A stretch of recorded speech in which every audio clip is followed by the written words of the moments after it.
આદરા નક્ષત્ર હોવાથી ભગવાન સદાશિવની પૂજા કરવા માટે અમારા લાલાભાઈ અને એમનો દીકરો નાનો એવો મન તે અહીં બેલીપત્રનું એક પાન ચડાવીને આજે એનું જીવનને ધન્ય બનાવવા માટે આ જુઓ નાનો એવો જુઓ આ નાનો ટેણીઓ જુઓ ભગવાન ભોળાનાથની પૂજા કરવા આવ્યો છો તો ભગવાન સદાશિવ છે ને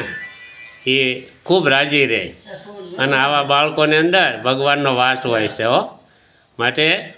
ભગવાન સદાશિવની ભક્તિ પૂજા અર્ચન કરવાથી જ્યારે જીવનની અંદર કાંઈક એણે કરેલું હોય છે ને ત્યારે પણ એને બીજા જન્મે પણ ભગવાન સદાશિવની ભક્તિ પૂજા અને વળી પાડોમાં રહે છે રોજ ભગવાનની ભક્તિ અને એને સંભળાય છે રોજ આરતી અને એને ભગવાનનું ભજન સાંભળે અને કાંઈ પણ ડખો કરતો નથી રોતો નથી ક્યારેય અને એને મળો આનંદ કરાવે છે બધાને હસતું